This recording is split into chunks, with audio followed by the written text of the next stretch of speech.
The night of the engagement party, in front of 300 guests, the poor maid in the faded blue uniform walked to the center of the ballroom, looked the bride straight in the eye, and began to unbutton her uniform. Underneath it was white lace, worth more than the maid earned in 10 years. The bride's champagne glass shattered on the marble floor, because she finally recognized the woman she had insulted, starved, and accused of stealing for 3 whole weeks. It was her future mother-in-law. But what the old woman said next was not, "The wedding is cancelled." It was something far, far worse. Before we go back to where it all started, tell me in the comments where you are listening from right now. Whether you are driving, cooking, or just relaxing tonight, you are welcome here. If you have ever met someone who acted sweet in public, but became a different person behind closed doors, share your story below. I read every comment. And if you enjoy powerful Nigerian stories like this one, please like this video and subscribe so you never miss the next one. Now, let us begin. 3 weeks before the engagement party, Madame Adaeze Okonkwo stood in front of her bedroom mirror in Enugu and removed her gold earrings, one by one. She removed her wig, her Swiss lace gown, her wedding ring. Then she put on a faded blue dress she had bought from a roadside market for 2,000 naira, tied a cheap scarf around her grey hair, and looked at herself. The richest widow in Enugu had disappeared. In her place stood a tired old woman named Mama Ngozi, a cook and cleaner looking for work. Her driver thought she had gone mad.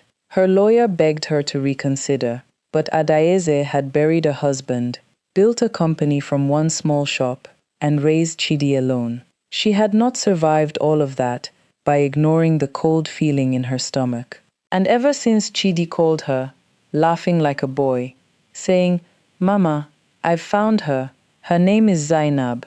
We're getting married in December," that cold feeling had not left her. Chidi was 34, Lagos billionaire, soft-hearted, just like his father, and he had known this Zainab for only 5 months. So Adaeze made one phone call to the agency that supplied staff to her son's mansion in Banana Island, Lagos, an agency she quietly owned, and 3 days later, Mama Ngozi walked through the back gate of her own son's house, carrying a nylon bag of her belongings. The mansion was even bigger than she remembered. White pillars, a fountain shaped like a swan, and staff everywhere, drivers, gardeners, security men who did not look at her twice. That was the first lesson. When you look poor in this world, you become invisible. The head cook, an old woman everyone called Mama Risi, showed her to the servants' quarters behind the kitchen. Her eyes lingered on Adaeze's hands a moment too long. "You said you've been cooking in people's houses for 20 years. "Yes, ma," Adaeze answered, keeping her eyes down, the way she had seen humble women do all her life. Mama Risi said nothing more, but she noticed things. She had always noticed things. Adaeze met Zainab that same evening. The girl came down the grand staircase in a silk robe, phone in one hand, and honestly, Adaeze's chest tightened. She was beautiful, not just fine-face beautiful, the kind of beauty that made rooms go quiet. And when Chidi walked in from work, Zainab became sunlight. She rushed to him, took his briefcase, asked about his day, laughed at his tired jokes. She even greeted the staff warmly. "Good evening, everyone," like a woman raised well. Adaeze watched from the kitchen doorway and thought, maybe I was wrong, maybe. Then Chidi traveled to Abuja the next morning. By 9 o'clock, Zainab summoned the new maid upstairs. She was sitting on the bed, still in her robe, and she did not even look up from her phone. "You, old woman, this whole floor, scrub it on your knees. No mop." She finally raised her eyes, and the sunlight was gone. Something cold sat there instead. "And when you finish, wash it again. I don't trust people like you. Poor people steal. It's in your blood." Adaeze's hands trembled, not from fear, from rage, from the effort of swallowing it. "Yes, ma," she said quietly. But as she knelt down on that cold marble floor, her eyes caught something through the window. Chidi's car. Still parked behind the guest house, he had not traveled to Abuja at all. So where was her son going every morning? And why, at that exact moment, did she see him climbing the narrow back stairs that led to only one place in the entire mansion? The attic. The one room even Zainab was forbidden to enter. Adaeze did not sleep that night. She lay on the thin mattress in the servants' quarters, listening to the generator hum, asking herself the same question over and over. Why would her son lie about traveling?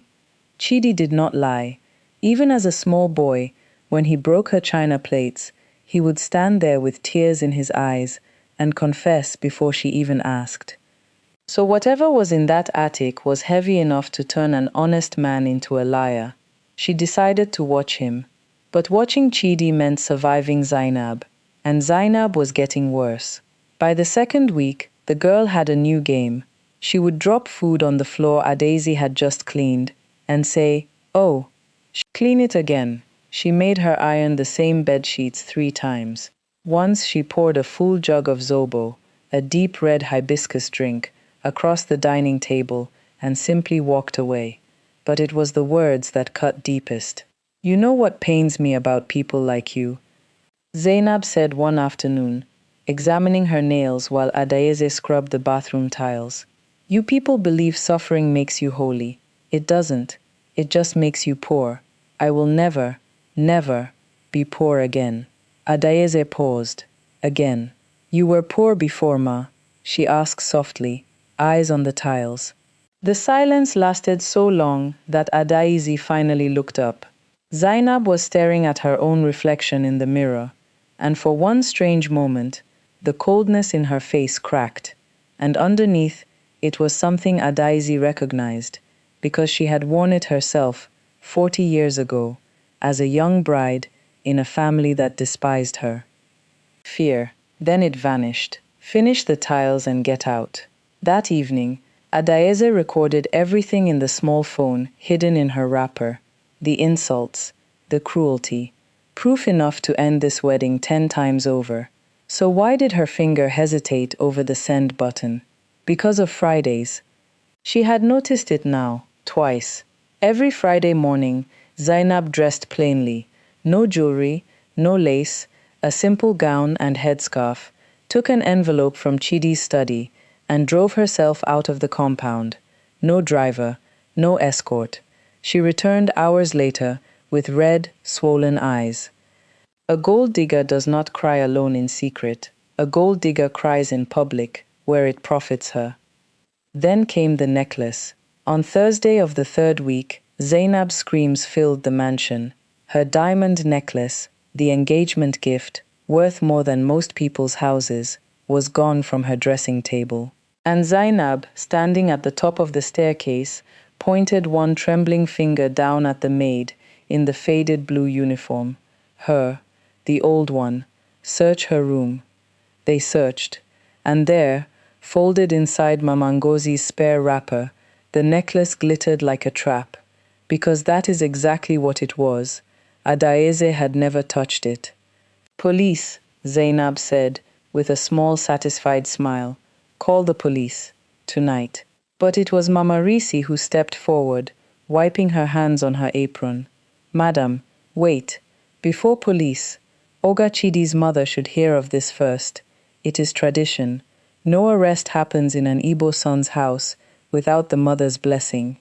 There was no such tradition. Mama Risi had invented it on the spot, and as she said it, she looked directly at Adaeze, held her eyes, and gave the smallest nod. She knew. The old cook knew exactly who she was.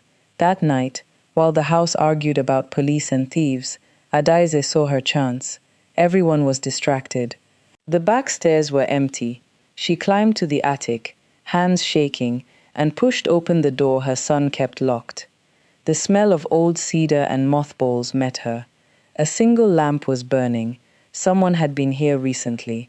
And in the center of the room, on a wooden mannequin, stood a wedding dress. Ivory lace, yellowed with age, beaded by hand. Adaize's legs nearly failed her. She knew this dress. She had seen it before, 30 years ago, and it did not belong to anyone in the Okonkwo family. Then, behind her, the attic door creaked, and a voice said quietly, "Mama, what are you doing in my house?" Chidi did not shout. He closed the attic door behind him, looked at his mother in her maid's uniform, and said, "How long, Mama?" 3 weeks. She lifted her chin. "And you? How long have you been lying about Abuja?" So, in that small room, under one lamp, mother and son finally told each other the truth. After his father's burial, Chidi had gone through the old man's private files. Inside, he found what their empire was truly built on. 30 years ago, his father had forged documents and seized the land and business of his own closest friend, Alhaji Bello. The Bello family lost everything in 1 month. The Alhaji died of shame, and his daughter, Hawa, whose wedding was 2 weeks away, watched her marriage collapse, and her mother pawned the wedding dress she had beaded with her own hands. "I found the dress in a shop in Kano," Chidi said quietly. "I bought it back. I was going to return everything, Mama." Quietly, "That's how I found the family. That's how I met Zainab," Adaize whispered. "Zainab Bello." Her legs gave way, and she sat on an old trunk, because now she had to confess her own sin. 30 years ago, she had seen that dress in Mama Bello's tailoring shop. She had heard the rumors about her husband, and she had chosen silence because the money was sweet and asking questions was expensive. "She knows who you are," Adaize said. "That girl did not meet you by accident, Chidi. She hunted you." "I know." His voice broke a little. "I've known from the first day. She thinks she is deceiving me. I let her think it, because every Friday she takes the money I leave in that study and drives to a home in Ikorodu, where her mother sits in a wheelchair and remembers nothing, except that her daughter must never, ever be poor again. 2 liars, each protecting the other, each afraid the truth would end it. And the cruelty, Chidi, you should hear how she speaks to the poor. She speaks to poverty like an enemy, Mama, because it nearly killed her." He paused. "Tell me you were kinder, back when you were afraid." Adaize had no answer. Pride. She finally understood. Wears many uniforms. The night of the engagement party, 300 guests filled the ballroom, and a maid in a faded blue uniform walked to the center of the floor and began to unbutton it. Zainab's glass shattered on the marble. "My name," the old woman said, "is Adaize Okonkwo. For 3 weeks, I have lived in this house as your servant. You starved me, you framed me for theft, you told me poverty was in my blood." She let the silence burn. Then she turned to the guests. "But I am not canceling this wedding. I am going to do something worse. I am going to tell the truth." And she did. All of it. Her husband's betrayal of Alhaji Bello. Her own 30 years of silence. She announced, before every powerful family in Lagos, that half of everything the Okonkwos owned would be returned to the Bello family, beginning tonight. Then Mama Risi came down the staircase, carrying the ivory dress from the attic. Zainab covered her mouth. "That's my mother's. It is yours now," Adaize said. "Marry my son in it. If you can do what none of us managed. Come to this family without a mask." Zainab wept in front of everyone. For her mother, for her shame, for the maid she had tormented. It was not a pretty cry. It was a real one. In December, Hawa Bello sat in the front row in her wheelchair and watched her daughter walk down the aisle in hand-beaded ivory lace, 30 years late. And people in Lagos still say that at that wedding, the mother of the groom served the food herself. In a faded blue uniform she refused to ever throw away. The end.